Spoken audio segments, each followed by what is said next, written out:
99% of people are not willing to do what it takes to make their dreams come true.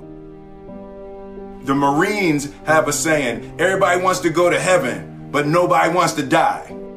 The center of bringing any dream into fruition is self-discipline. You know, something as simple as food and eating is not about your body as much as it is about your mind. It's getting command of your mind to be able to choose actions that are in your own best interest.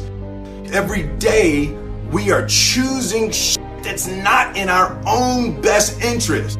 So if the world is attacking you and the world wants to fight you and the world's trying to hold you down, so you're gonna kick yourself in the balls? So you're gonna stop yourself from getting what you dream. And I think the word discipline has kind of gotten a bad name. We think about it in terms of punishment.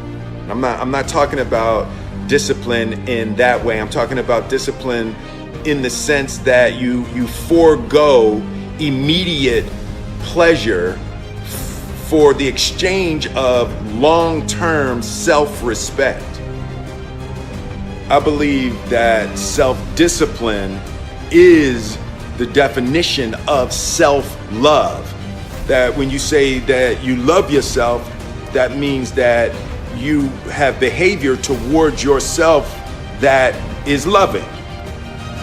Self-discipline is the center of all material success. You cannot win the war against the world if you can't win the war against your own mind.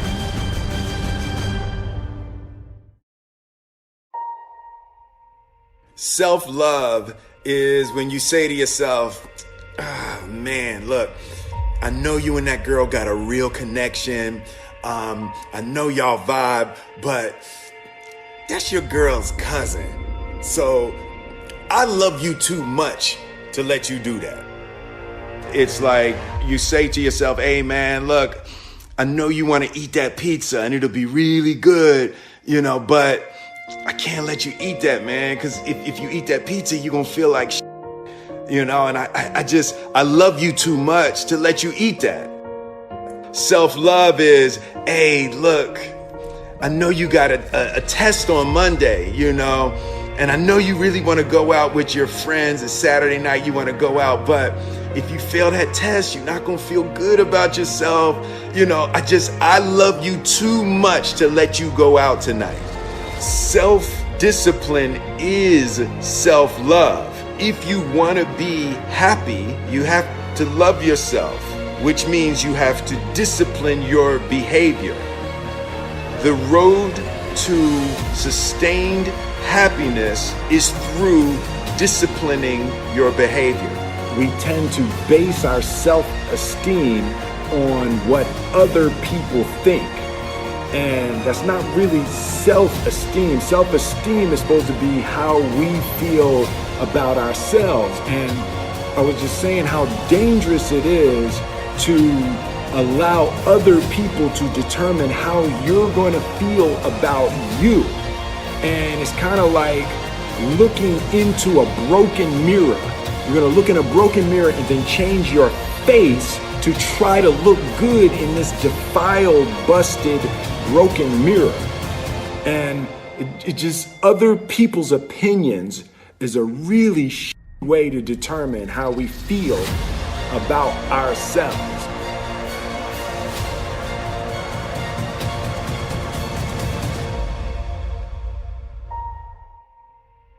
It don't matter whose fault it is that something is broken if it's your responsibility to fix it. For example, it's not somebody's fault if their father was an abusive alcoholic, but it's for damn sure their responsibility to figure out how they're going to deal with those traumas and try to make a life out of it. It's not your fault if your partner cheated and ruined your marriage, but it is for damn sure your responsibility to figure out how to take that pain and how to overcome that and build a happy life for yourself. Fault and responsibility do not go together. It sucks, but they don't. When something is somebody's fault, We want them to suffer. We want them punished. We want them to pay. We want it to be their responsibility to fix it. But that's not how it works, especially when it's your heart. Your heart, your life, your happiness is your responsibility and your responsibility alone. As long as we're pointing the finger and stuck in whose fault something is, we're jammed and trapped into victim mode. When you're in victim mode, you are stuck in suffering. The road to power is in taking responsibility. Your heart, your life, your happiness is your responsibility and your responsibility alone. You can make a person smile, you can make a person feel good, you can make a person laugh, but whether or not a person is happy is deeply and totally and utterly out of your control. The prerequisite for spending time with any person is that they nourish and inspire you. They feed your flame. Look at your last 5 text messages.